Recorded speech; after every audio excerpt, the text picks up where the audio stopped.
I'm really excited. I've been having a great time studying for the LSAT. It sort of just had this aha moment on terms of it's really just this big puzzle of self-management, which I feel really good at doing, especially being a professional dancer, considering adrenaline, timing, fatigue management, health, all of that's going really well. And then the other portion of it, speed, like speed keeps coming up. And the more and more I just invest in like understanding theory and understanding sort of like memory drills of reading a stimulus, covering it with a Post-it note, the better I get at memory and just comprehension, the speed is sort of taking care of itself. I just watched a video of yours recently that was talking about the habits of high scorers, looking at the stimulus almost holistically, instead of just focusing on question type. And I think I've watched that video or heard that from you maybe 10 times. And I just understood what you meant, really understood what you meant just a few days ago. So I'm having a great time. That's fantastic to hear. People don't always say that about LSAT studying. So I'm glad that you're having that kind of experience and it's clicking.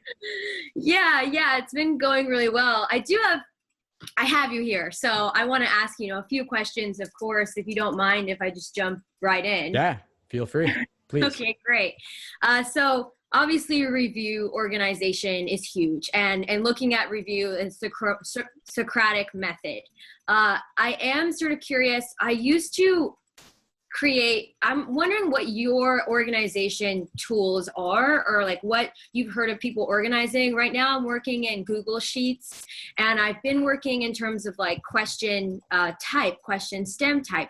But the deeper I get into the LSAT prep, the deeper I'm wanting to look at my review in strictly that Socratic way. So I was sort of thinking of having one base being question type, and then the other axis being where it went wrong, misunderstanding the stimulus or misunderstanding an answer choice, maybe misunderstanding the task at hand.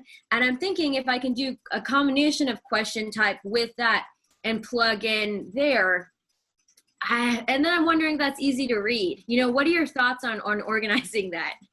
Yeah, sure. It sounds like you're describing a sort of matrix where you have on one axis, as you said, question type, another axis, maybe something else in terms of what might have gone wrong. Yeah. I don't know that you need to go in that direction because, as you said, it may not even really be about question type. So that information may not even necessarily be useful. Definitely. Okay. That's what I was trying to figure out. I'm like, am I taking this too far? Kind of like, where's my time really most valuably spent?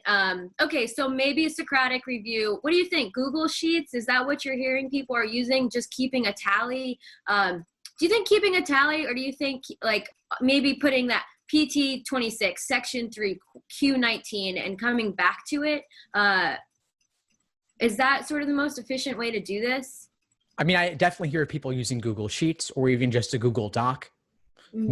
Whatever works for you. I think it's not really about categorization as much as just figuring out where you went wrong. In terms of systematizing it, I think of it 3 different parts: stimulus, question stem, answer choices. If you want to divide it up further, I'd say stimulus, question stem, right answer choice, and then the wrong answer that you picked or considered, if there's one major one. But those are the only categories I'd be thinking about. Obviously, in some cases, it's more about looking at the answer choices, other cases more the stimulus, others the question stem, but it's about where specifically out of those areas you went wrong and going deeper on that. So in some cases, you might have a lot to say about the stimulus in terms of your understanding or misunderstanding of that.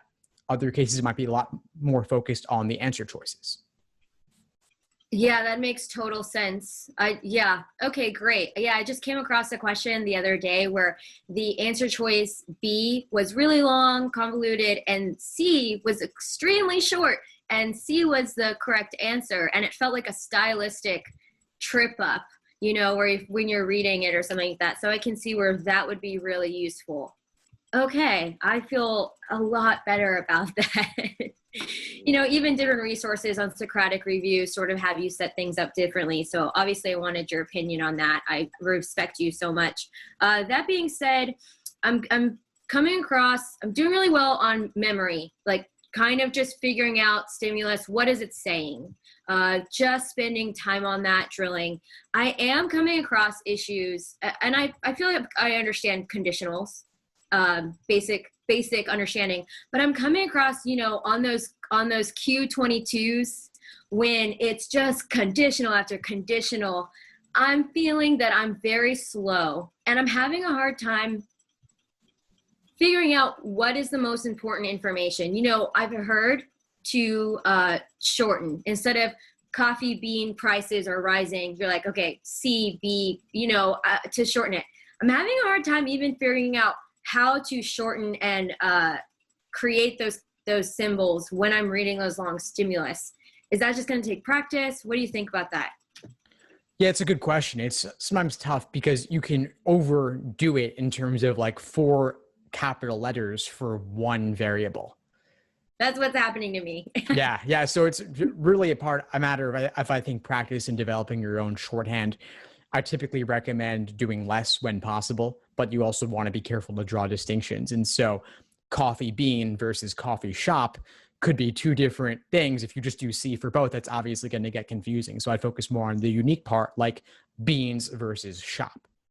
Oh, I love that idea of like the unique part. Yeah, gosh, it just reminds me so much of something you said about looking for the overlap. It's almost the opposite of when I'm trying to figure out how to diagram. Like obviously you don't want to diagram every single question, but even being able to diagram it is what I'm coming across. So yeah, finding those unique portions of what they're talking about and trying to shorten it to that. I would love to spend time on that. Okay. That helps a lot too. Generally speaking, I have this idea in my head that those really long, convoluted conditional stimuli are like inference questions or maybe a flaw question. So I was thinking, if I try to drill, 20 inference questions, I might find a good chunk of those in there. What do you think about that strategy? Yeah, so if you want to focus on this particular skill set or task of diagramming formal logic and logical reasoning, yeah, you're going to see a lot of it in inference questions specifically. That's probably the number 1 area I would focus on. Then sufficient assumption questions. We did the workshop in the course recently going over diagramming there. Diagramming is a big part of that, or at least it can be.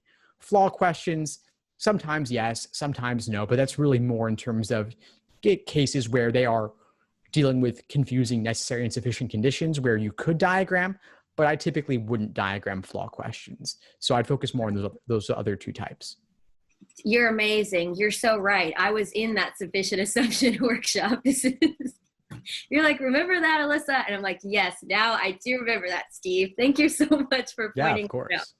Also Great. some tougher parallel questions too, by the way. Tougher parallels sometimes involve conditional logic where diagramming could be useful. They get pretty convoluted in certain cases.